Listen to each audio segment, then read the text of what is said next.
Lunes 6 de junio del 2022, bienvenidos amigos y amigas a la emisión estelar de Noticias 7. Gracias a quienes nos sintonizan a través de www.eltelegrafo.com.es, Pública FM y también por nuestras redes sociales. Aquí les vamos a contar las noticias más importantes de la jornada. Damos paso enseguida a los titulares.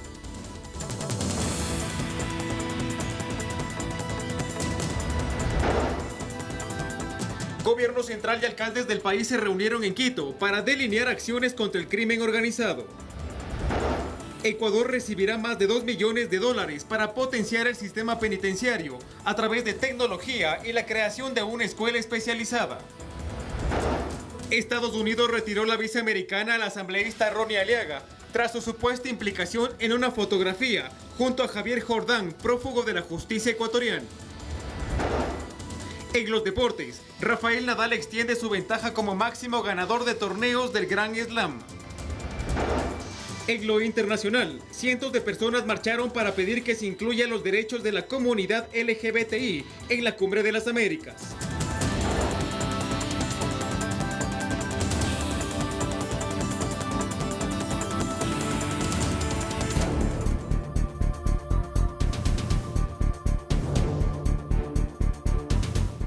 Vamos enseguida con el detalle de la información, amigos televidentes. El presidente de la República, Guillermo Lasso, se reunió con varios alcaldes y prefectos del país para delinear acciones conjuntas que garanticen la seguridad ciudadana. Aquí el gobierno anunció la compra de equipos para frenar de alguna manera la ola delictiva y recordó también que los GATS deberán crear un comité de seguridad municipal que trabajará en conjunto con la policía. Les invitamos a tomar asiento, en la Escuela Superior Militar Eloy Alfaro, en el norte de Quito, se desarrolló el primer encuentro nacional por la seguridad que reunió al presidente Guillermo Lasso y más de 300 autoridades locales, entre alcaldes y prefectos. Desde el gobierno se reconoce que el país enfrenta una ola delictiva y destacan las acciones en contra del crimen organizado, tanto en territorio como en lo legal. De enero a mayo del 2022, más de 463.000 operativos. También hemos reforzado nuestros protocolos de intervención en los distintos centros penitenciarios y estamos atentos a los pasos importantes que deben darse próximamente en la Asamblea para la aprobación de la ley para el uso progresivo de la fuerza. Destacó que el Código Orgánico de Organización Territorial faculta a los GATS la creación de consejos de seguridad municipal junto a la Policía Nacional, donde coordinen con la Policía Nacional, donde puedan coordinar también con los gobernadores, con el gobierno y trabajar juntos. El presidente Guillermo Lasso recordó también que si bien la lucha contra el delito es responsabilidad del Estado, los gobiernos locales también deben trabajar en materia de prevención. Vamos a seguir manteniendo otras reuniones a efectos de una coordinación, que los municipios hagan lo que el gobierno no puede hacer, porque el municipio está mucho más cercano al ciudadano. Por ello anunció más acciones para contrarrestar a la delincuencia. Y vamos a adquirir equipos necesarios para poder llevar a cabo esa lucha. Desde los gobiernos descentralizados apoyan la iniciativa del Ejecutivo en pro de la seguridad de los ciudadanos. Que las prefectas y los prefectos del Ecuador estamos dispuestos a articularnos y a trabajar por la seguridad del país. Edison Saavedra, Noticias 7. El ministro del Interior, Patricio Carrillo, se reunió con representantes de la Cámara de Comercio de Quito para llegar precisamente a acuerdos de colaboración en el tema de seguridad ciudadana. Ya lo había anticipado en una entrevista en Noticias 7, el director de las cámaras de comercio de Quito.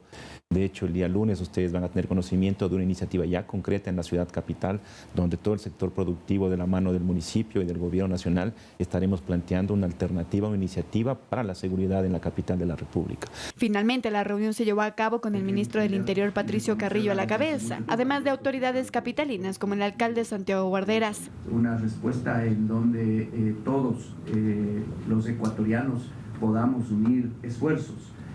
Un Estado más cohesionado tiene mucho más capacidades de enfrentar ahora las economías ilegales y los mercados ilegales.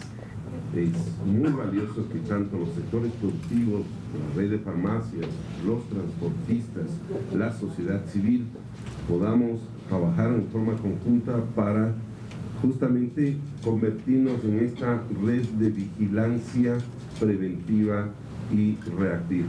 La propuesta es articular acciones de más de 150.000 actores con el gobierno nacional y local, el ECU 911 y la Policía Nacional.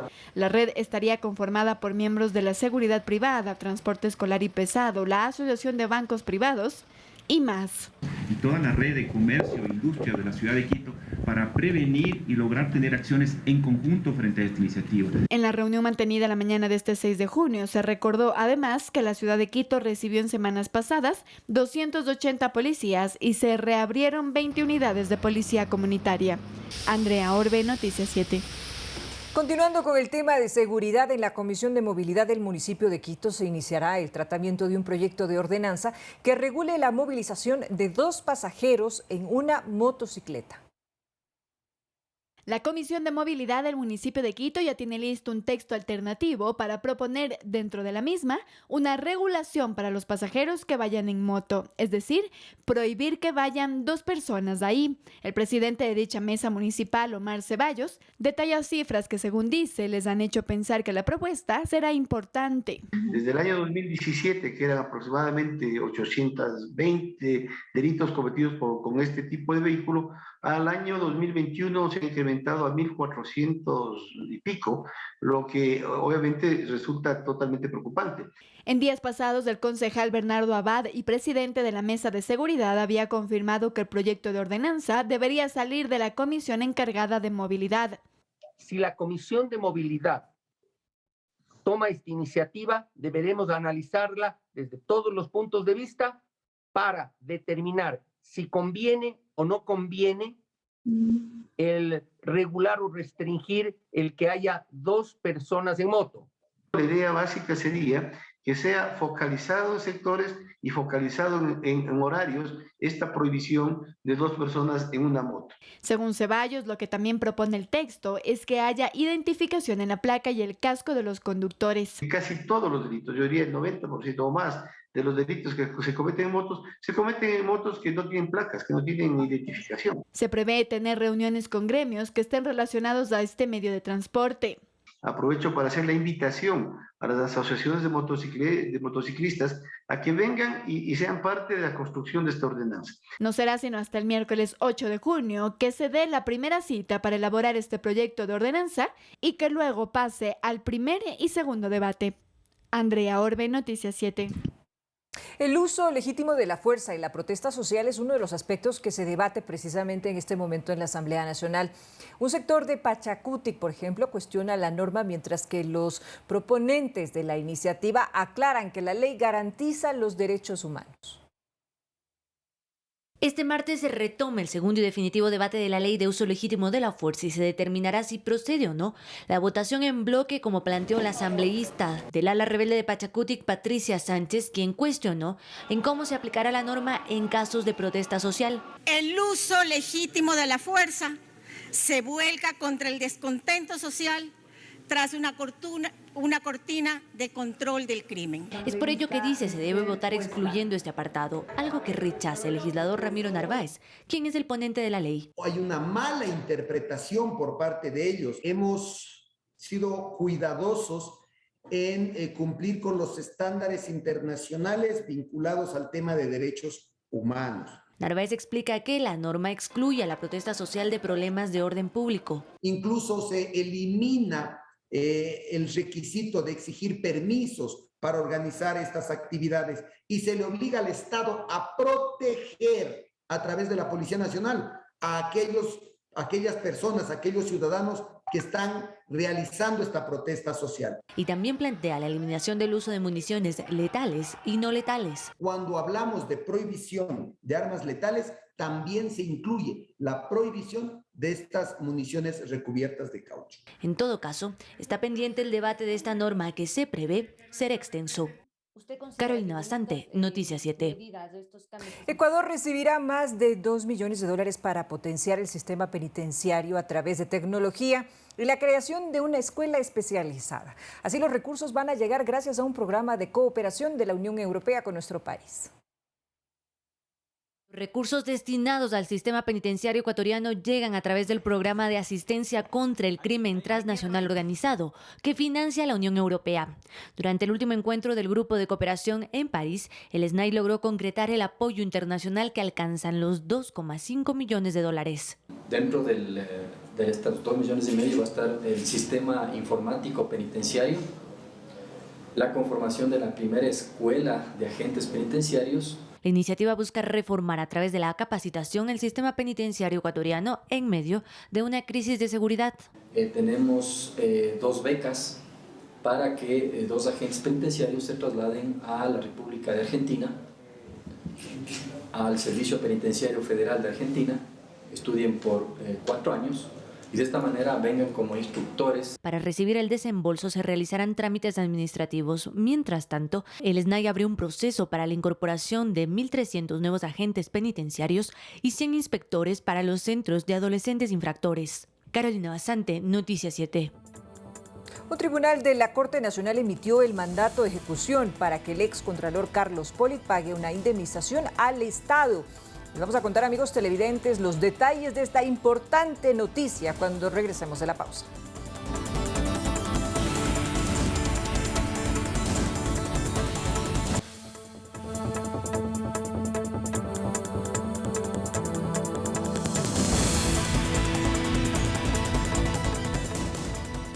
Síguenos en nuestras redes sociales. Estamos en Facebook, Instagram y también en Twitter. Además, somos retransmitidos diariamente por Pública FM Quito, Guayaquil y Cuenca 105.3, Manta 88.1, Loja 90.5. Recuerda, Pública FM. Les contamos ahora que los asambleístas denominados como rebeldes de Pachacutic anticipan que buscarán ocupar el cupo que está vigente en la vicepresidencia del Parlamento. Ellos por el momento son los únicos que han manifestado ese interés. La elección podría darse esta semana. La disputa por definir el nombre de quien ocupará el cargo de primer vicepresidente de la Asamblea Nacional está en el movimiento Pachacutic. Si bien Salvador Quispe, coordinador de esa bancada legislativa, dijo que no existe interés por proponer un nombre, Mario Ruiz, del sector rebelde de esa organización política, dice que ellos sí apuntan a eso. El puesto que se deja de alcalde es de Pachacutic. Ese puesto corresponde a Pachacutic y por lo tanto nosotros vamos a mocionar un nombre para la vicepresidencia de la Asamblea Nacional, que obviamente lo estamos todavía conversando. En los pasillos y de forma extraoficial mucho se habla de su nombre e incluso de una de sus compañeras para ocupar esa primera vicepresidencia. Tenemos nosotros dentro de los compañeros valiosos cuadros políticos. En el Partido Social Cristiano dejan claro que no tienen interés por llegar a la vicepresidencia del Parlamento. Lo que corresponde es que el Pleno elija a un nuevo primero o primera vicepresidente en virtud de que no hay una sucesión de la segunda vicepresidencia, así como tampoco hay una sucesión de los miembros del CAL a las vicepresidencias. Tampoco hay interés entre los asambleístas disidentes de la izquierda democrática. Ellos más bien están dispuestos a respaldar otros nombres. Creo que es oportuno que se puedan hacer los acercamientos necesarios con todas las bancadas y las fuerzas políticas. Es muy probable que esta semana se dé esa designación. En el otro lado de izquierda democrática insisten en que ese cupo le corresponde a Yesenia Guamani por sucesión. Mientras tanto, mediante su cuenta de Twitter, el asambleísta correísta Ronnie Aliaga confirmó que la Embajada de los Estados Unidos en Quito le retiró la visa. La decisión se habría tomado por las implicaciones de una fotografía donde el legislador aparece en una piscina junto a Javier Jordán, ahora prófugo de la justicia ecuatoriana por estar vinculado con la trama de corrupción hospitalaria. Jordán era el dueño de la casa donde fue detenido además Leandro Norero, alias El Patrón, quien habría lavado dinero del narcotráfico. Un tribunal de la Corte Nacional emitió el mandato de ejecución para que el excontralor Carlos Polit pague una indemnización al Estado de $40.4 millones por la trama de corrupción del caso Odebrecht. Hasta el término de esta semana, el excontralor Carlos Polit debería pagar al Estado ecuatoriano $40.4 millones como reparación por la trama de corrupción de Odebrecht en la que se le condenó por el delito de concusión, es decir, por aprovechar su cargo público para solicitar contribuciones por hacer su trabajo. En este caso, la Fiscalía ecuatoriana demostró que el exfuncionario cobró millones de dólares como sobornos a la constructora brasileña Odebrecht a cambio del desvanecimiento de glosas por obras construidas durante el gobierno de Rafael Correa. ¿Pero qué pasa si no paga hasta la fecha determinada? La Procuraduría solicitará el cobro forzoso que incluye el comiso de bienes y de cuentas bancarias. Recordemos, en diciembre del 2020, jueces nacionales ratificaron la sentencia de 6 años por el delito de concusión contra Polit y el pago de la cantidad antecitada. En esta etapa, el sentenciado podría proponer una fórmula de pago que sea conveniente para él y para el Estado. Andrea Orbe, Noticias 7. En otro tema, el reglamento de la Ley de Extinción de Dominio revive la posibilidad de que los ciudadanos puedan presentar una acción o denuncia en casos en donde se pueda aplicar esa norma. La iniciativa fue concebida con el fin de que pueda recuperarse bienes producto de la corrupción y negocios ilícitos en nuestro país. Casos de corrupción escuchamos a diario, pero también un clamor ciudadano. ¿Dónde está el dinero robado? Pues bien, Ecuador tiene una ley aplicable en estas circunstancias para dar una respuesta a la ciudadanía. La Ley de Extinción de Dominio, aprobada hace un año, pero recientemente con un reglamento para su aplicación. Creo que sí ha avanzado el reglamento sobre temas que a la ley pudieron haberle faltado. En este reglamento se establecen plazos para poder ejecutar la extinción de dominio, es decir, identificar bienes y dinero producto de ilícitos y ponerlos a nombre del Estado. Una buena noticia para los ecuatorianos. Será la Fiscalía el ente que se encargue del proceso investigativo para identificar los bienes cuyo dominio se reclamará. Pero ojo que la norma puede ser aplicada también a terceros y no necesariamente con una sentencia ejecutoriada. Sino que también puede existir, por ejemplo, en los casos de delación premiada o en los casos acciones aceptadas en donde se acepta voluntariamente la responsabilidad. Por ejemplo, en el caso de alias Leandro, podría aplicarse la extinción de dominio no solo en los bienes que estén a su nombre, sino también de familiares y amigos, cuando se identifique un nexo causal. Uno de las razones por las cuales esta ley existe es para el combate del crimen transnacional y del crimen organizado. Y estos incluso si están fuera del país. Acuérdese que hay estos casos de las casas compradas en Miami por funcionarios del anterior gobierno. Todos estos se pueden perseguir con el mecanismo Gafilat. Además, con el reglamento se revive la posibilidad de que los ciudadanos en anonimato puedan presentar una acción o denuncia en casos en los que consideren se pueda aplicar la extinción de dominio. Carolina Basante, Noticias 7.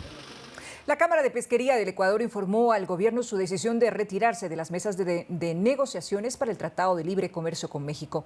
Una de las razones es que el país del norte habría pedido a Ecuador información sobre su programa de pesca que protege, por ejemplo, a los delfines. Se tenía previsto que el 23 de mayo Ecuador cierre las negociaciones para un tratado de libre comercio con México. Han pasado ya 2 semanas y los diálogos no han terminado. Los productos donde se han presentado inconvenientes son el banano, camarón y el sector pesquero. Este último anunció que se retira de las negociaciones y argumentan sus razones. La semana pasada, la Cámara Nacional de Pesquería, CEIPA, que es la Corporación Ecuatoriana de Industriales Procesadores del Atún, y Atunec, que son los atuneros del Ecuador, hemos enviado una carta al presidente y le hemos pedido que por favor excluya a la pesca del acuerdo comercial. Según el presidente de la Cámara Pesquera del Ecuador, México no prioriza la protección de delfines en su actividad pesquera, lo que sí hace en nuestro país. Entonces, nosotros no hacemos lance sobre delfines, nosotros pescamos de otra manera. Entonces ellos quieren esa información. Entonces nosotros esa información, que es nuestra forma de pescar, no se la podemos dar a nuestros contendores comerciales, pues. Además, una de las exigencias de México es que únicamente se comercialice atún pescado en el Ecuador. Entonces nosotros hemos propuesto una regla de origen similar a la que tenemos con el acuerdo comercial con Europa. Es decir, que se pueda enviar a México pescado que venga de países como los centroamericanos, como los colombianos, como los panameños, como los peruanos. Desde el sector pesquero consideran que México no estaría dando las facilidades a Ecuador para permitir la exportación de sus productos. Acá con México nos estamos topando de que, por ejemplo, camarón, ellos producen, nosotros producimos. Banano, ellos producen, nosotros producimos. Pesca, ellos producen, nosotros producimos. Entonces, ahí hay un tema, ¿verdad? Que si hay voluntad de hacer un acuerdo, hay que verdaderamente ¿ok? Negociar y poner las cosas en un contexto de que sea bueno para el uno y para el otro. Sobre este tema aún no existe una respuesta del gobierno. Sin embargo, frente al banano y el camarón, desde el Ejecutivo se señala que en los próximos días el Ministerio de Producción mantendrá una nueva reunión para tratar estos temas conjuntamente con el sector respectivo. Edison Saavedra, Noticias 7. En otro orden de la información, amigos televidentes, Francisco Cepeda anunció este lunes su renuncia como presidente del Consejo Directivo del IES, en calidad de delegado del presidente Guillermo Lasso en esa institución. Su salida se debe básicamente a una enfermedad crónica que padece y a lo que llama como gobernabilidad frágil en la entidad. En la carta remitida al primer mandatario, Cepeda explica que hay un frente en su contra de gestión por parte de los vocales de los empleadores y trabajadores de la Seguridad Social. El ahora expresidente del Consejo Directivo ocupó ese cargo desde el 15 de septiembre pasado del año 2021 y en su administración logró el acuerdo de pago de $140 millones de deuda que poseía el IES con el Estado. Ahora les contamos, amigos, que más de 50 perros están desaparecidos tras el desalojo en el refugio Amigos de Isabela, mientras que al menos decenas de las mascotas ya están en hogares temporales o han sido adoptados. Están sacando a la calle, botando a todos nuestros perros a la calle. En estas condiciones está la Fundación Amigos de Isabela, que refugiaba a 270 perros. Con ayuda de voluntarios se desmontan las estructuras en donde antes eran casas para las mascotas. El pasado 3 de junio, agentes de la policía llegaron hasta el lugar con una orden judicial de desalojo, pues la dueña del predio reclamó el terreno. Llegaron entre 15 policías, más personas pagadas por la señora porque eran civiles con palos, realmente a tumbar las puertas de la fundación con combos, y efectivamente nosotros teníamos perros sueltos. Al momento que tumbaron la puerta salieron todos nuestros animales corriendo. Por eso nosotros tenemos alrededor de más o menos 50 perritos desaparecidos. Denuncian que los canes habrían sufrido agresiones durante el desalojo. Les empezaron a sacar con palos, asustándoles, diciendo que se vayan, que se vayan, que se vayan. Empezaron a abrir las jaulas, empezaron a botar las mallas, empezaron a sacar las casas de ellos. Vecinos del sector adoptaron a varias mascotas, mientras que instituciones como la Unidad de Bienestar Animal del municipio trasladaron a varios canes a refugios temporales. La mayoría están en hogares temporales, que otras fundaciones nos brindaron apoyo. Personas de Quito, bastantes perritos fueron adoptados. También ya contamos más o menos con unos 45 perritos ya en hogares fijos.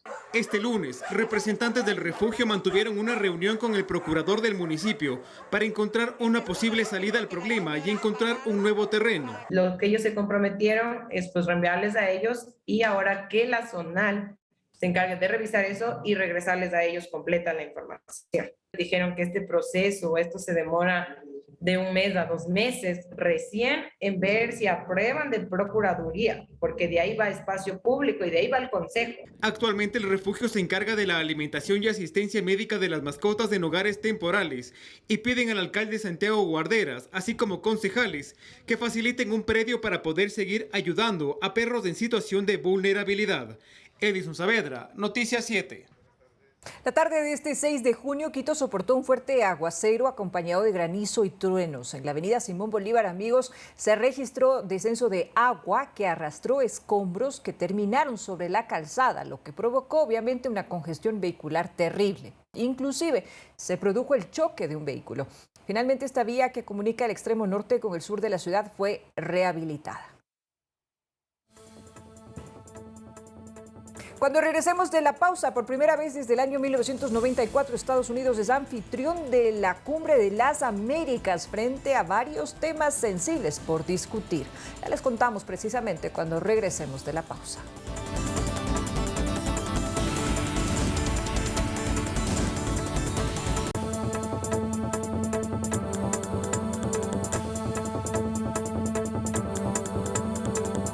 Vamos enseguida con las noticias del mundo, amigos televidentes. Por primera vez desde el año 1994, Estados Unidos es anfitrión de la Cumbre de las Américas. Los retos hemisféricos han aumentado desde que el foro regional se llevó a cabo en la ciudad de Miami hace casi 3 décadas. Hoy, cuando comienza la 9ª cita continental, muchos se preguntan si el mecanismo es efectivo.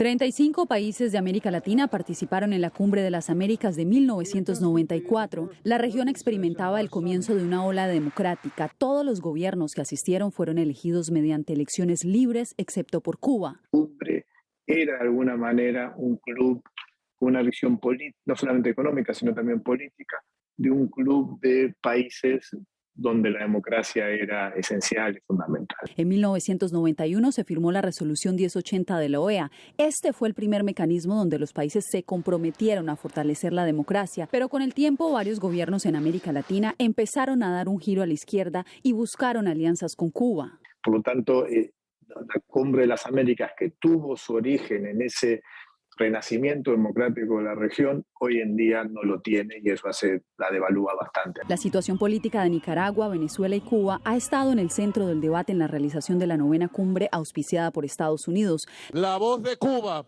y la voz de Nicaragua llegará a Los Ángeles. La pregunta que muchos se hacen es, al no ser gobiernos democráticos, ¿cabe o no invitarlos a esta cumbre? Las relaciones diplomáticas deben darse entre los países, independiente de sus ideologías. Uno tiene que buscar acercarse, no se puede nunca descartar el diálogo, pero tiene que claramente haber respuestas concretas. Liberar presos políticos, dejar de torturar y una serie de cosas. Y, por el contrario, darle esa plataforma sin ningún tipo de reciprocidad por parte de estos países no es bueno. La relación de Estados Unidos con la región no es lo único que está a prueba en esta cumbre, pues hay voces expertas que también plantean reevaluar la existencia misma del mecanismo. La cumbre se puede desarrollar, se pueden tocar los himnos de las naciones, se pueden tomar la foto en escalinatas de los 30 o 31 gobernantes que vayan, pero que eso signifique una agenda de renovación, una nueva iniciativa para las Américas, no lo veo factible. La cumbre posiblemente no desaparezca ahora, pero su potencial, su efectividad está claramente debilitada. Esperemos a ver qué pasa con esta cumbre, si sale algo concreto. Yasmín López, Voz de América. Es un tema debatible y sensible también. Ahora cambiamos de tema y en menos de un mes los colombianos van a elegir a su nuevo presidente entre Gustavo Petro y Rodolfo Hernández. Expertos analizan los puntos en común y también las discrepancias entre los dos candidatos que pasaron a una segunda vuelta electoral. En tan solo 3 semanas Colombia tendrá nuevo presidente. En segunda vuelta se medirán el congresista Gustavo Petro y el ingeniero Rodolfo Hernández. Analistas ven varias similitudes en las propuestas de ambos candidatos. Los dos quieren hacer un cambio, si se quiere, estructural de la política, un cambio hasta cierto punto radical. En la agricultura. Si bien cada uno tiene un discurso político diferente, según Jaramillo, se acercan a la gente para romper con el esquema político vigente. Este es el cambio, que los herederos de la esclavitud puedan gobernar a Colombia. Que deje totalmente por fuera a todas esas fuerzas politiqueras. Restablecer las relaciones con Venezuela, decir no al fracking, iniciar diálogos de paz con la guerrilla del ELN, son algunos de los puntos que coinciden en la hoja de ruta de los candidatos. Nos toca ver cómo se reequilibra el ser humano con la naturaleza. Reencauchar a través de nuestro esfuerzo, a ver si realmente llegamos al fondo de las soluciones de los problemas. De llegar al poder, Petro ha dicho que buscará beneficiar a los más vulnerables y Hernández se enfocará en erradicar la corrupción. Que los niños y las niñas no tengan hambre. Mi única alianza, y mírenme bien la cara, es con el pueblo colombiano. De esta manera, Gustavo Petro y Rodolfo Hernández, el ingeniero independiente, se medirán en nuevos comicios el 19 de junio. Jair Díaz, Voz de América, Bogotá. Tras más de 7 semanas de tranquilidad en la capital ucraniana, misiles rusos impactaron tanques militares suministrados por países europeos. Kiev denuncia entonces que uno de ellos pasó muy cerca de una planta de energía nuclear en funcionamiento y califica el incidente de terrorismo nuclear. Domingo por la mañana en Ucrania. Kiev amanecía jalonado de columnas de humo como consecuencia de los ataques con misiles. Es el primer bombardeo de la capital desde hace semanas. Tanto Ucrania como Rusia han confirmado el ataque. Misiles de largo alcance de las fuerzas aéreas rusas destruyeron en las afueras de Kiev tanques T-72 suministrados por países del este de Europa y otros blindados que se encontraban en una planta ferroviaria. En Kiev, sin embargo, niegan que el blanco fuesen tanques y blindados ucranianos. Sí, atacaron algunos talleres, pero ¿qué es lo que había? Nada, maquinaria.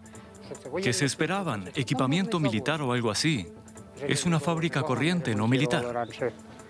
La capital ha estado relativamente tranquila desde que Rusia retiró sus tropas de la zona a principios de abril.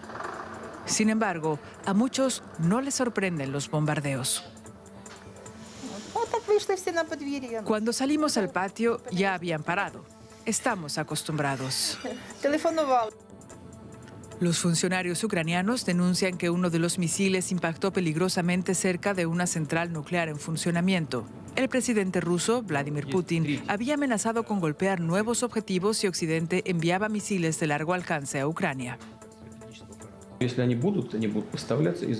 Si suministran los misiles, sacaremos nuestras conclusiones y usaremos nuestras armas, que no nos faltan, para atacar aquellos objetivos que hasta ahora no habíamos golpeado. En la región de Lugansk, en el este de Ucrania, las autoridades locales afirman que varios misiles impactaron en un edificio histórico convertido en un refugio. Al parecer, decenas de civiles se encontraban en el inmueble. Las autoridades ucranianas documentan el bombardeo y prometen utilizar las imágenes para exigir responsabilidades a Rusia. Mientras tanto, atención amigos, en Nigeria atacantes llegaron en motocicletas a la iglesia católica de San Francisco en la ciudad de Ondo. Una vez adentro del templo comenzaron a disparar, matando al menos a 50 personas en el lugar. Un atentado en una iglesia de Owo, en Nigeria, habría dejado medio centenar de muertos, muchos de ellos niños. Las autoridades del país no han dado un número exacto. Hombres armados abrieron fuego y detonaron explosivos mientras los asistentes celebraban el domingo de Pentecostés. El Papa Francisco ha lamentado esta matanza de decenas de creyentes. También secuestraron al cura. Nadie ha reivindicado la autoría, pero Nigeria se enfrenta a un recrudecimiento de la violencia de bandas armadas. Hace una semana el superior de la Iglesia Metodista de Nigeria fue secuestrado junto a otros 2 clérigos. Fueron liberados tras el pago de un rescate. El gobierno del país está siendo criticado por su gestión respecto a la falta de seguridad. Les contamos ahora, amigos televidentes, que los mexicanos son nuevamente la mayoría de los detenidos por las autoridades migratorias en la frontera sur de los Estados Unidos. Expertos en ambos países explican qué atrae precisamente a los ciudadanos mexicanos a cruzar la frontera. Escuchemos. La mayoría de los detenidos por autoridades migratorias en la frontera sur provienen del mismo país. En los últimos años, 1 o 2 años, el número de mexicanos que están viniendo a la frontera se aumentó casi todos los meses. México había dejado de ser el principal origen de la inmigración irregular a Estados Unidos, incluso cuando aumentaron las deportaciones y disminuyó la oferta laboral por la recesión económica estadounidense. Hablaban de tasa cero migratoria entre ambos países. Del 2009 al 2014 regresaron más mexicanos que los que salieron. Pero ahora parece estar emigrando más gente. Tenemos mexicanos que vienen por violencia, mexicanos que huyen por homofobia, bifobia, transfobia, mexicanos que huyen por la pobreza y la falta de empleo. Entre quienes esperan en la frontera para pedir asilo legalmente a Estados Unidos, también hay más mexicanos. Las autoridades no los reconocen. En este albergue hay unos 600 migrantes, casi 70% son desplazados mexicanos. Venimos huyendo de la delincuencia. Algunas medidas parecen tener consecuencias inesperadas que se conjugan con otros fenómenos. Porque debajo del título 42 es más fácil cruzar la frontera muchas veces. Y también ahora hay muchos trabajos en los Estados Unidos. Este mexicano repatriado sobrevivió a una volcadura durante una persecución de la patrulla fronteriza, pero no se quedará en México. Quien ya ha estado en Estados Unidos sabe que vale la pena intentarlo otra vez. Vicente Calderón, Voz de América, Tijuana, México.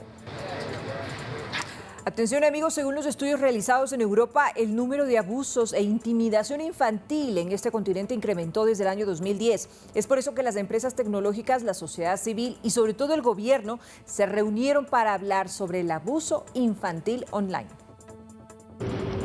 El año pasado circularon por la red 85 millones de imágenes de pornografía infantil.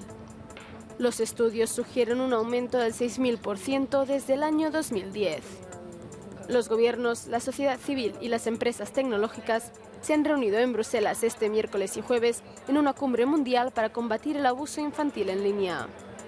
Sea cual sea el abuso, las víctimas que se atreven a hablar quieren que se las escuche. Esta es la historia de Daniela. Como muchos supervivientes, viví con miedo y en silencio durante mucho tiempo, pero también soy una de las pocas afortunadas, porque con el tiempo tuve acceso a recursos, ayuda y apoyo que me permitieron ser quien soy hoy. A sus 47 años, Daniela Ligiero ya no tiene miedo a hablar. Formó parte de la administración Obama y fue abusada desde los 6 años por un vecino próximo a su familia. Durante la adolescencia tuvo el valor de confiar en sus padres. Pide a las víctimas que hablen a pesar de las cicatrices que las marcan de por vida. Creo que todavía hay mucho estigma y vergüenza. Y existe la sensación de que esto es algo que ocurre en otro lugar, no en nuestras familias, no en nuestras comunidades, y que le pasa a poca gente. Pero la realidad es que es enorme. Sabemos por los datos que aproximadamente 1 de cada 4 niñas y 1 de cada 8 niños en todo el mundo sufrirán alguna forma de violencia sexual en su infancia. Así que somos muchos, pero la mayoría estamos ocultos. UNICEF insiste en que el abuso infantil en línea es un fenómeno reciente que apareció hace unos 10 años.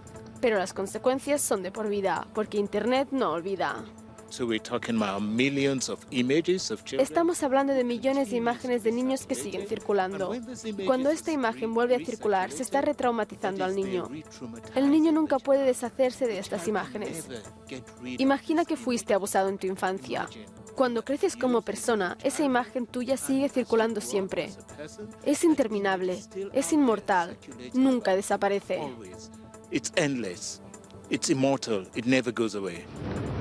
La Unión Europea acordó el mes pasado medidas para empujar a las empresas tecnológicas a mejorar la detección de los abusadores.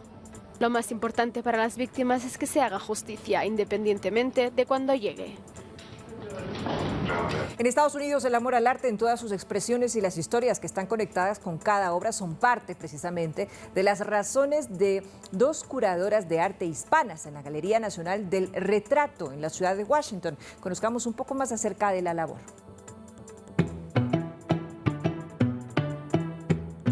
Celebrando el arte del retrato, la imagen o representación de una persona a la mayor exactitud posible, y 2 curadoras de arte hispanas lideran la tendencia en uno de los museos más importantes de Washington, D.C., la Galería Nacional del Retrato del Instituto Smithsonian. Creo que cada obra tiene una historia que podemos conectar con ella. Leslie Ureña ha sido curadora de fotografía en la Galería Nacional del Retrato por más de 6 años. Su amor por el arte nació desde muy niña, atrapada sobre todo por las historias que cuenta cada obra. Historias de personas impresionantes y también historias que conmueven a muchísimas personas, incluyendo a familias, niños, personas de todas las edades y de diferentes ámbitos en el país. Su colega Taina Caragol es curadora de pintura, escultura y arte latino. También ha liderado este equipo en la Galería Nacional del Retrato por más de 9 años. Cada 3 años, el reconocido Centro Cultural lleva a cabo The Outwind 2022, una de las exhibiciones de retratos más populares a nivel nacional. Tiene la intención de darle visibilidad a las culturas del suroeste estadounidense, en particular a las culturas que son producto del proceso de mestizaje entre los indígenas y los hispanos, que son realmente, es una parte de la historia de los Estados Unidos que no se le da mucha importancia. Y este es, precisamente, uno de los objetivos de Taina, enfocar el arte en áreas que no tienen mucha visibilidad. Y aquí trae como ejemplo la obra de Vincent Valdés, Gente del Sol, Abuela y Abuelo Santana, que ganó uno de los principales reconocimientos del certamen. Los Santana son los abuelos maternos de Valdés y su obra es un homenaje al arduo trabajo de los ancestros del artista. Es posible hacer un retrato donde no tienes un rostro y donde de todas maneras haces referencia a una persona en particular. Y Una de las metas siempre, uno de los objetivos del certamen de retrato Outwin Buchiver es precisamente expandir la noción del retrato. La exhibición, que fue escogida por un jurado profesional de artistas y de curadores de arte, hablan sobre los diferentes materiales y productos que usaron los artistas para esta obra en específico, para esta exhibición. Las curadoras de arte también hablan que cada artista cuenta una historia de soledad, de familia, del COVID-19, de la pandemia, y es eso lo que quieren reflejar a los visitantes del museo. Materiales como la tela, metal, pintura, aerosol, papel, agujas, cartón, entre otros, fueron los lienzos de los artistas para contar sus historias. Cada una de las obras expresa un cuento o revela un secreto, algo que maravilla a Leslie y Taina. Pueden encontrar algo que resuene con cada visitador, que vean algo que les recuerde a una historia de sus propias vidas o que les inspire para hacer algo más. Lograr que cada visitante se lleve algo de inspiración luego de ver estas obras es, como dicen estas mujeres del arte, la mayor recompensa que pueden esperar. Cristina Caicedo Smith, Voz de América, Washington.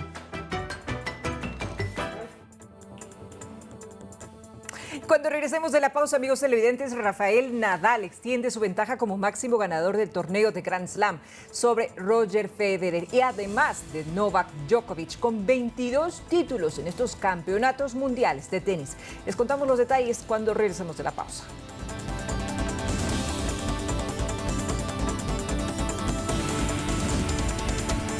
Y antes de finalizar la presente jornada informativa, amigos televidentes, les vamos a contar que una tortuga blanca única en el mundo, el primer ejemplar albino, como estamos viendo en las imágenes, de tortuga gigante de las Galápagos, nació en un zoológico de Suiza. Miren ustedes, se trata de una tortuga albina. Realmente impresionante este ejemplar de tortuga. Con esta nota, pues nosotros estamos ya casi finalizando nuestro noticiero. Nos vamos no sin antes decirles que pues muchísimas gracias por habernos acompañado, que descansen, que tengan una excelente noche y recuerden que mañana también estaremos compartiendo con ustedes una nueva emisión informativa a las 7 horas en punto aquí en Noticias 7. Tendremos la presencia del doctor Francisco Jiménez. Él es ministro de Gobierno y va a estar precisamente para comentarnos acerca de los avances que se están dando en el tema del pedido de revocatoria que se hace al presidente de la República, Guillermo Lasso, y también, por otro lado, los temas de seguridad que se están abordando o que se abordaron en una reunión muy importante con los GATS del país para combatir así a la delincuencia. Así que no se lo puede perder mañana a partir de las 7 horas aquí en Noticias 7. Hasta pronto.